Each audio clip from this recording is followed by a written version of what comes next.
नमस्कार, बहुत स्वागत है आपका। हर खबर देख रहे हैं आप और मैं हूं आपके साथ शाहनवाज मिर्जा। पूर्व राष्ट्रपति डॉक्टर एपीजे अब्दुल कलाम की पुण्यतिथि के मौके पर सीएम मनोहर लाल ने उनको श्रद्धांजलि अर्पित की है और ये कहा कि भारत को परमाणु शक्ति संपन्न राष्ट्र बनाने के लिए उनका योगदान हमेशा रहेगा। साथ ही ये भी कहा कि उनके जीवन के उपदेश और उनकी विनम्रता लोगों के दिलों पर हमेशा सदैव जिंदा रहेगी और उन जैसी शख्सियत हमारे दिलों में हमेशा जिंदा रहेगी।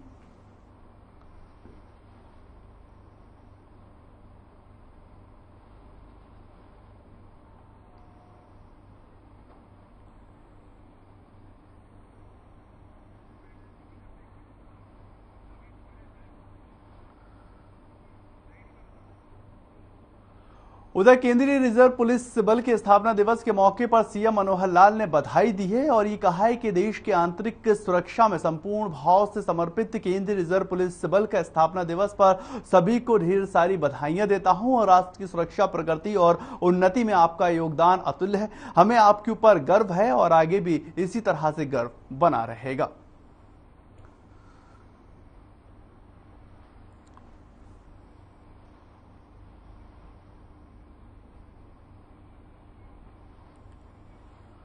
उधर खबर गुरुग्राम से आ रही है, जहां पर शहर के पौष इलाके में एक युवक की हत्या से हड़कंप मचता हुआ नजर आया है और मृतक युवक की गर्दन, सर और शरीर पर काफी हिस्सों पर चोट के निशान भी मौजूद है।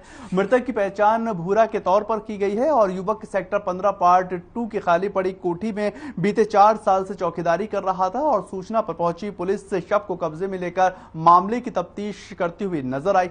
आपको बताएं कि सीएम मनोहर लाल ने ई-बीट सिस्टम की शुरुआत कर स्मार्ट पुलिसिंग का दावा किया था और खुद पुलिस कमिश्नर ने यह दावा किया है कि ई-बीट सिस्टम में तैनात कांस्टेबल सेक्टरों में खाली पड़े मकानों का पूरा डेटा लेंगे और ई-बीट सिस्टम पर अपलोड कर संवेदनशील इलाकों पर नजर रखी जाएगी। लेकिन 2 दिन के बाद ही इस पर तुरंत खाली पड़े कोठियों में चौकीदार की हत्या से पुलिस की पोल खुलती हुई नजर आई है और काफी गंभीर यह मामला बन रहा है।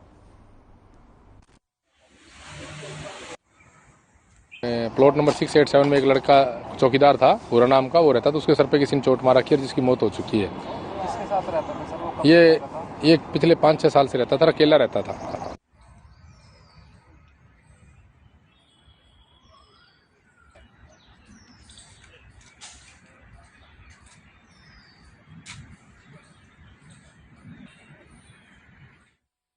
पूरे मामले की तफ्तीश में लगातार जुटी हुई। आपको बताएं, पुलिस मामले की तफ्तीश कर रही है। साइबर सिटी का ये पूरा मामला है गुरुग्राम का, जहां पर युवक की हत्या हुई है और उससे पहले उसके जिस्म के ऊपर चोट के निशान भी बने हुए हैं। अब एक बड़ा सवाल पुलिस की कार्यशैली पर खड़ा होता हुआ नजर आ रहा है कि आखिर इतना बड़ा मामला जो है वो इस गुरुग्राम जैसे साइबर सिटी में कैसे घटित हो सकता है।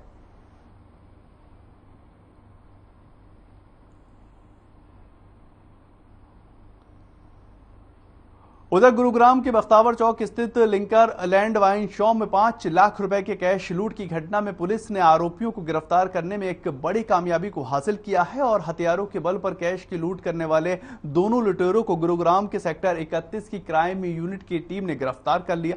एसीपी क्राइम की माने तो पूछताछ में आरोपियों ने यह खुलासा किया है कि जिस ठेके से वो शराब खरीदते थे उसी की लूटने की साजिश रची और वारदात को अंजाम दे डाला। पुलिस की टीमों ने 100 से ज्यादा सीसीटीवी फुटेजों को खंगालने के बाद दोनों आरोपियों को गिरफ्तार किया है और गिरफ्तारी में कामयाबी को हासिल भी किया। आरोपियों की पहचान दादरी तोई के रहने वाले देवेंद्र और झज्जर के बेरी के रहने वाले संजीत के रूप में की जा चुकी है और पुलिस इन दोनों के साथियों की भी लगातार तलाश में जुटी हुई है।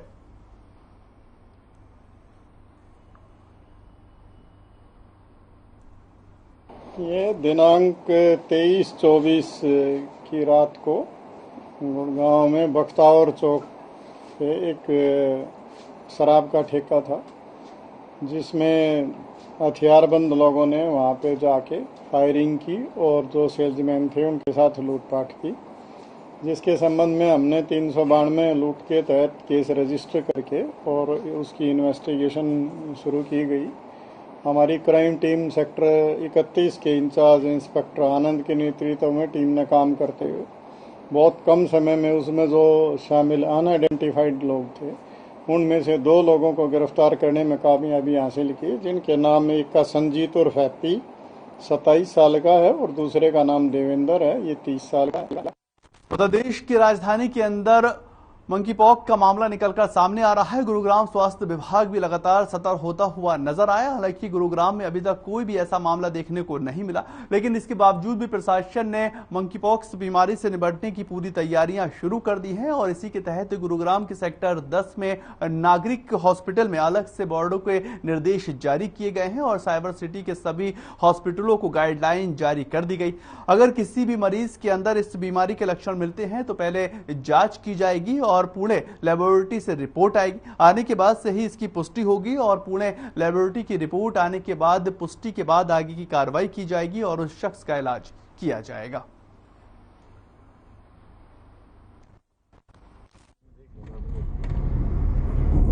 जैसा आपको मालूम है कि अभी तक कुल मिलाकर भारत में 4 मंकी पॉक्स के जो हैं वो केसेस पाए गए हैं और दिल्ली में भी एक मंकी पॉक्स का केस जो है वो पाया गया है। और इसी को देखते हुए न केवल हरियाणा सरकार ने दिशा निर्देश जारी किए हैं, बल्कि हमने भी दिशा निर्देश जारी किए हैं कि सभी प्राइवेट अस्पतालों में और सरकारी अस्पतालों में हमने मंकी पॉक्स से रिलेटेड जो गाइडलाइंस हैं वो हमने बता दी हैं और भेज दी गई हैं। और सेक्टर 10 में और सभी प्राइवेट हॉस्पिटल्स को कहा गया है इसके लिए या तो एक आइसोलेशन वार्ड बनाएं या एक रूम निर्धारित करें यदि ऐसा कोई केस आता है। आपको बताएं मंकी पॉक्स वायरस के आखिर लक्षण क्या है। बार बार तेज बुखार का आना मंकी पॉक्स वायरस का लक्षण बताया जा रहा है। पीठ और मांसपेशियों में अगर दर्द होता है तो ये भी मंकी पॉक्स वायरस का ही एक मुख्य लक्षण है और डॉक्टर से तुरंत मिलना चाहिए।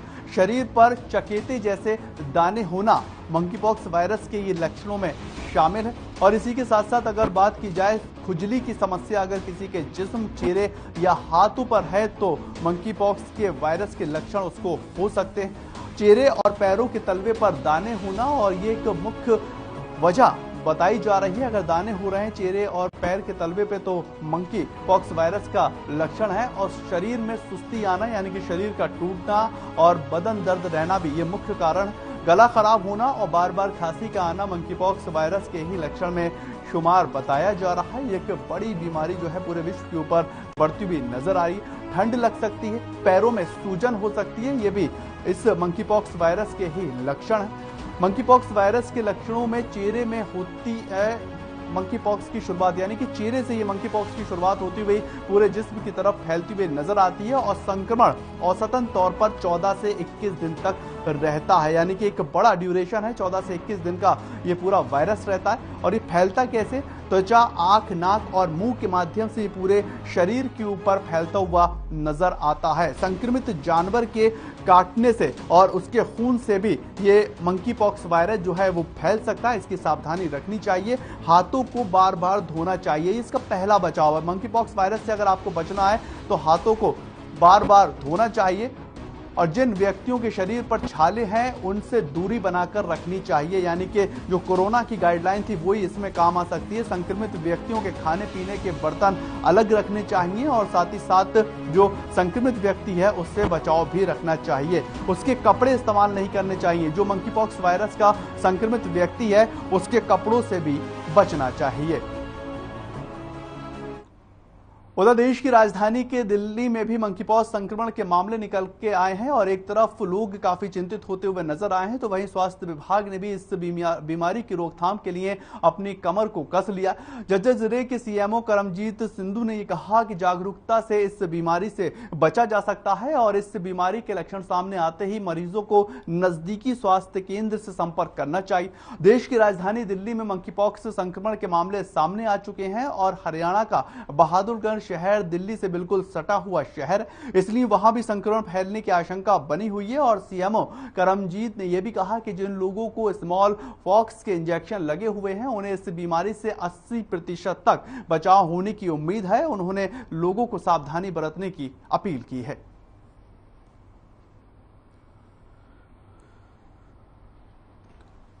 बेहतर करना एक कंटिन्यूअस प्रोसेस है जिसके अंदर जिले में जो 2 बड़े अस्पताल हैं उसमें मुख्यतः बहादुरगढ़ का अस्पताल और फिर झज्जर का अस्पताल ये है। लगातार मैं सभी सरकारी अस्पतालों का दौरा कर रहा हूँ। जो भी कमियां हैं उन्हें नोट किया जा रहा है। कोशिश है कि कमियां जिस प्रकार की इंफ्रास्ट्रक्चर से रिलेटेड गैप या कहीं मैन पावर से रिलेटेड गैप, इस तरह के जो भी गैप्स हैं उन्हें दूर करेंगे और जो स्वास्थ्य सुविधाएं हैं वो सुचारू रूप से चलें और ना केवल चलें बल्कि हम एक क्वालिटी केयर दे पाएं, इसके लिए सारा दौरा किया जाता है। आपकी ट्रेनिंग है सिस्टर? उधर प्रदेश के स्वास्थ्य मंत्री अनिल विज ने पंचकुला पहुंचे, जहां पर डीएनबी ओरिएंटेशन कार्यक्रम में मुख्य अतिथि के रूप में उन्होंने शिरकत को हासिल किया है और वो वहां पर मौजूद रहे। हरियाणा के प्रत्येक अस्पताल में जल्द ही ई लाइब्रेरी की शुरुआत की जाएगी और इस ई लाइब्रेरी के साथ मेडिकल कॉलेजों को भी जोड़ा जाना है ताकि डीएनबी कोर्स करने वाले छात्रों को नवीनतम विश्व स्तर की जानकारियां प्राप्त हो सके। साथ ही हरियाणा में जल्द ही स्वास्थ्य को लेकर मैपिंग कराई जानी है और वर्तमान में प्रदेश में डीएनबी कोर्सों को लेकर 76 सीटें हैं और जल्द ही इनकी संख्याओं को बढ़ाने का आदेश भी पारित किया जा सकता है।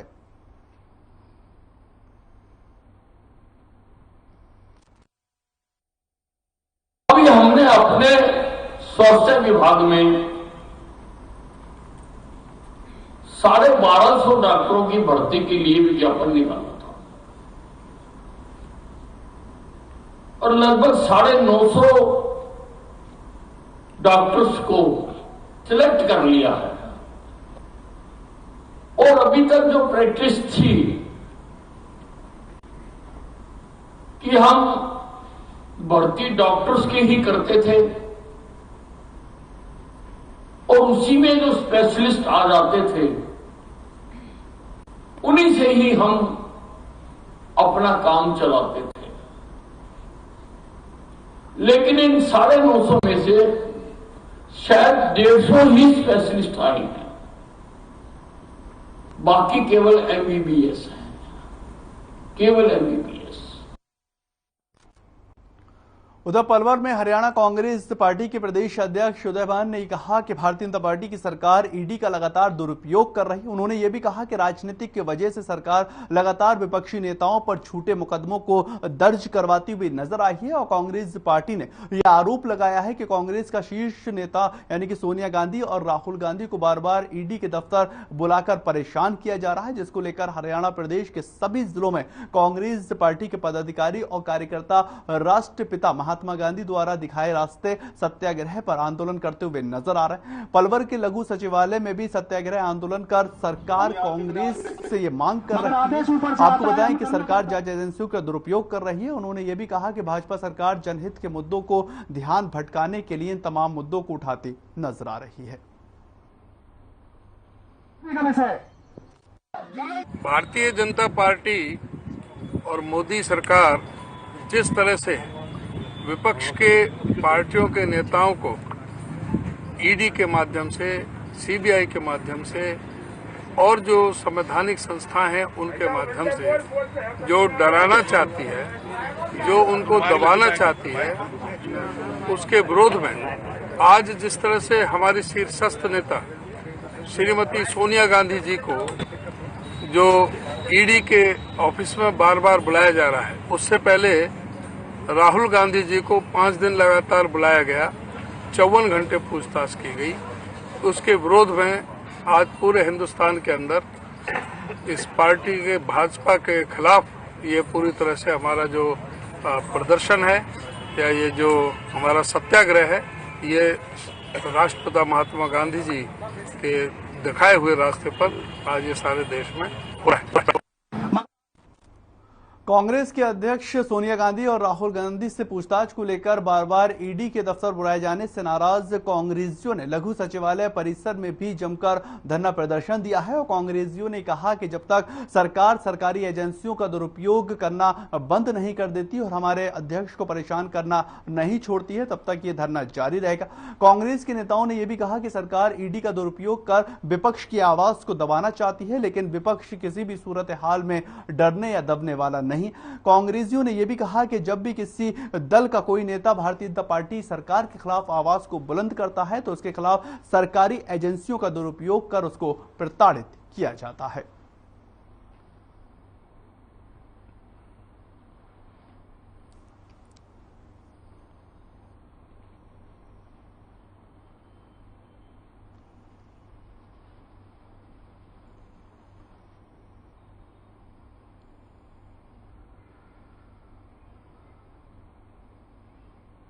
खबर चंडीगढ़ से है। चंडीगढ़ में मुख्य सचिव संजीव कौशल ने रिवर एक्शन प्लान की समीक्षा बैठक की है और इस दौरान उन्होंने अधिकारियों को सीवर लाइन बिछाने और सीवरेज ट्रीटमेंट प्लांटों का संचालन जल्द से जल्द सुनिश्चित करने के निर्देश दिए हैं और साथ ही उन्होंने ये भी कहा कि जल प्रदूषण किसी भी तरह से बर्दाश्त नहीं किया जाएगा।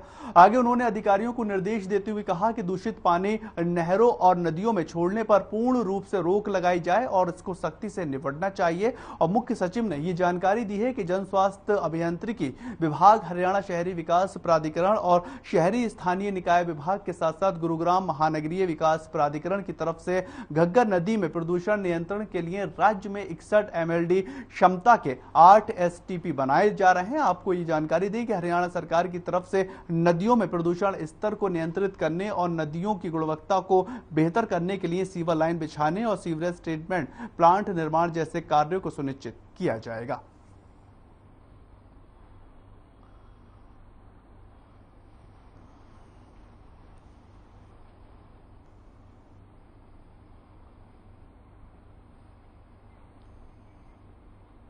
उधर फरीदाबाद में कांग्रेस के नेताओं ने लघु सचिवालय पर धरना प्रदर्शन किया है और इस दौरान लघु सचिवालय पर पूर्व विधायक ललित नागर और पूर्व प्रत्याशी लखन सिंगला समेत सैकड़ों कांग्रेस के कार्यकर्ता मौजूद रहे। कांग्रेस के नेताओं का यह कहना है कि ईडी का सहारा लेकर अध्यक्ष सोनिया गांधी और राहुल गांधी को केंद्र सरकार परेशान कर रही है। अगर इसी तरह से परेशान किया गया तो कांग्रेस पार्टी के नेता और कार्यकर्ता सड़कों पर उतरकर भारतीय जनता पार्टी के विरोध में प्रदर्शन करते हुए नजर आएंगे।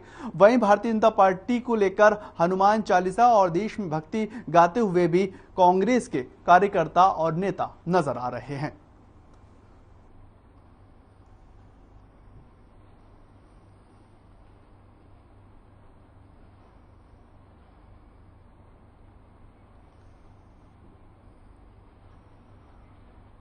उधर झज्जर के पंजाब नेशनल बैंक में एक ठगी की वारदात को अंजाम देने का मामला निकलकर सामने आया है, जहां पर एक बुजुर्ग घर के खर्च के लिए अपने खाते से पैसे निकालने के लिए गया था और बैंक के अंदर एक ठग ने 45,000 रुपए की नकदी को ही फरार होकर चला गया। पीड़ित व्यक्ति हजारीलाल झज्जर के सिलानी गेट का रहने वाला है। उन्होंने ये बताया कि पंजाब नेशनल बैंक में अपने घर खर्च के लिए पैसे निकालने गए थे। जब वहां पैसे निकालने गए तो बैंक के बाहरी हिस्से में टेबल पर बैठे एक व्यक्ति ने उनसे पूछा कि आपकी चेकबुक बनी हुई है या फिर नहीं। तो उन्होंने कहा कि चेकबुक अभी नहीं बनी है और इस दौरान बुजुर्ग के 45,000 रुपए अपने हाथों में ले लिया और कहा कि ये नोट फटे हुए हैं जिन्हें बदलना बहुत जरूरी है। बुजुर्ग ने पैसे दे दिए लेकिन काफी इंतजार करने के बावजूद भी वो व्यक्ति वापस लौटकर नहीं आया।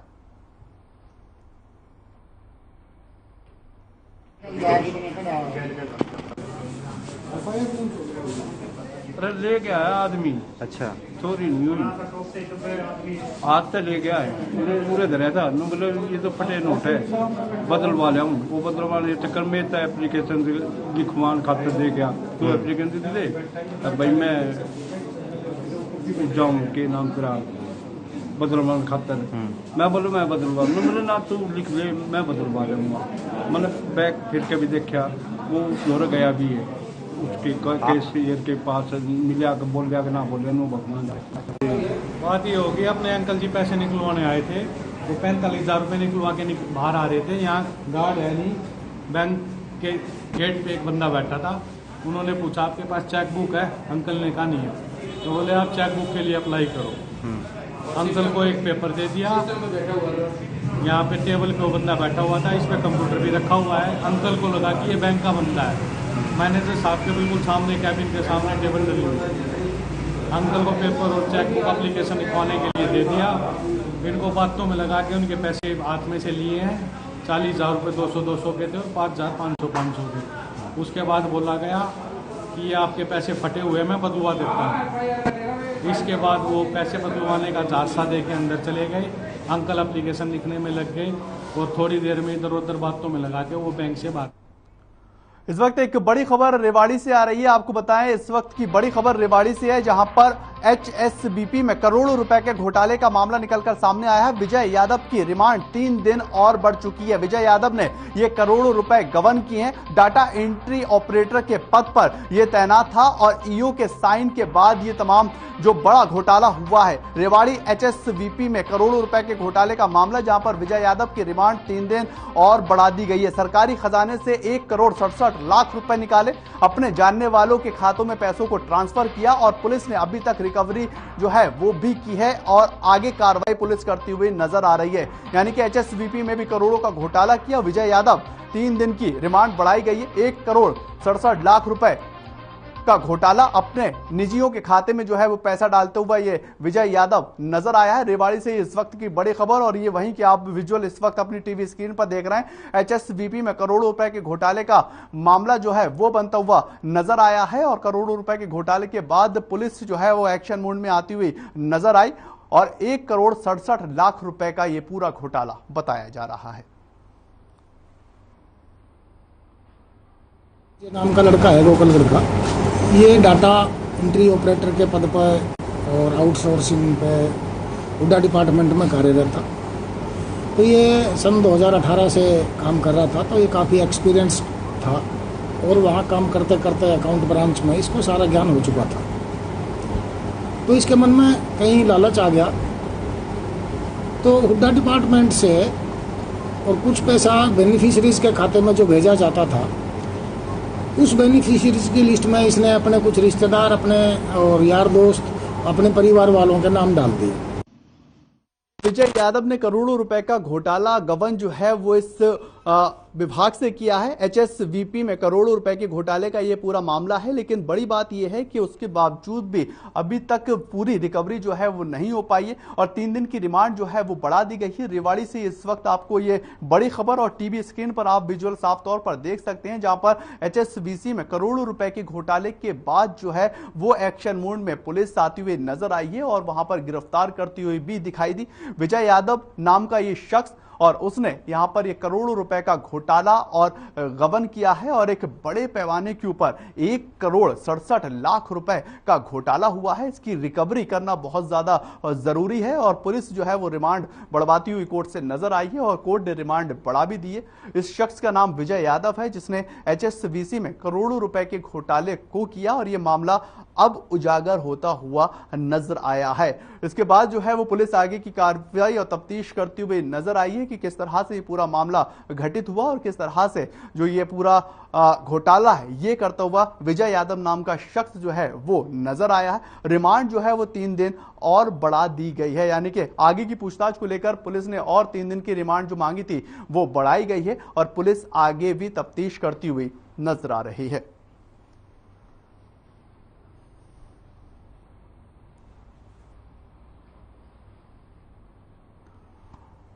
ये रेवाड़ी की आप तस्वीरें देख रहे हैं, जहां पर पुलिस अब छानबीन करती हुई नजर आई है कि आखिर कैसे ये पूरा घोटाला, कैसे ये पूरा मामला जो है वो घटित हुआ है। HSBP का ये पूरा मामला है और उसके बाद आगे कार्रवाई पुलिस कर रही है। विजय यादव नाम का ये शख्स था और इसने करोड़ों रुपए के घोटाले को अंजाम दिया है और 1,67,00,000 रुपए का ये पूरा घोटाला जो है वो करता हुआ नजर आया। अब एक्शन मोड में पुलिस आई है, विभागीय लोग जो हैं वो एक्शन मोड में नजर आए हैं। इसकी गिरफ्तारी तो हो गई है, लेकिन बड़ी बात यही बनती है कि आखिर रिकवरी करने के लिए क्या कुछ करना पड़ेगा, क्योंकि 1,67,00,000 रुपए की एक मोटी रकम और अपने परिचितों के बैंक अकाउंट में ये पैसे ट्रांसफर कर रहा था।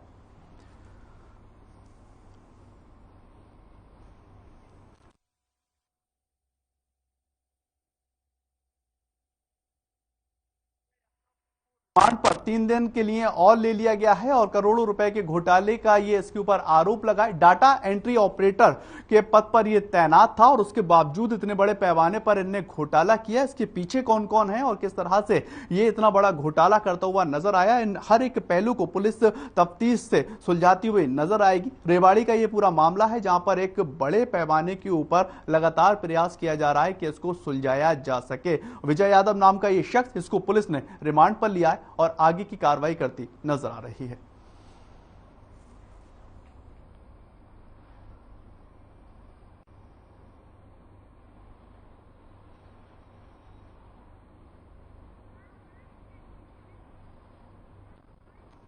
इसी खबर के ऊपर जमाल खान डीएसपी हमारे साथ जुड़ चुके हैं। जमाल जी, स्वागत है आपका। हर खबर के ऊपर क्या कुछ मामला है और कहां तक पुलिस की तफ्तीश जो है वो पहुंचती हुई नजर आई है?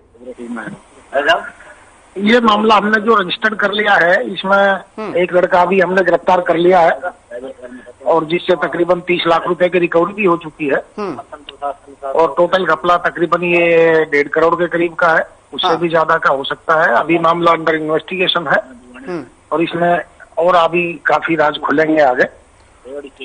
लेकिन यहाँ पर डीएसपी साहब, बिना अधिकारियों की मिली भगत से तो इतनी बड़ी जो घोटाला है, जो ये पूरा मामला है, ये होता हुआ नजर नहीं आ सकता।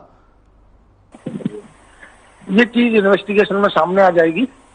अगर किसी की मिली भगत मिलेगी तो उसको भी बिल्कुल। डीएसपी साहब, अब तक कार्रवाई कहां तक पहुंची है? क्योंकि खबर ये भी आ रही है कि रिमांड जो है वो बढ़ा दी गई है, उससे क्या कुछ तफ्तीश निकलता हुआ सामने आ सकती है? क्या कुछ मामला जो है वो सुलझता हुआ नजर आ सकता है?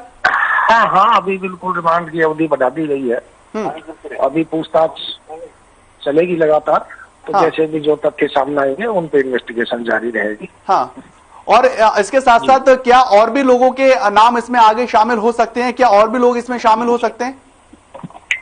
हाँ, इसमें 1-2 नाम हो रहे हैं अभी, परिवार वालों के भी नाम आए हैं इसमें, तो उन लोगों को भी अरेस्ट किया जाएगा। चलिए, बहुत बहुत शुक्रिया आपका इस तमाम जानकारी के लिए और बातचीत करने के लिए। जमाल खान हमारे साथ जुड़े हुए थे और इस बड़े घोटाले को लेकर जो है वो जानकारी देते हुए नजर आ रहे थे। लेकिन रेवाड़ी का ये मामला है, पुलिस आगे तफ्तीश करती हुई नजर आ रही। फिलहाल इस बुलेटिन में इतना ही। ताज़ा खबरों के लिए आप लगातार बने रहें हर खबर के साथ।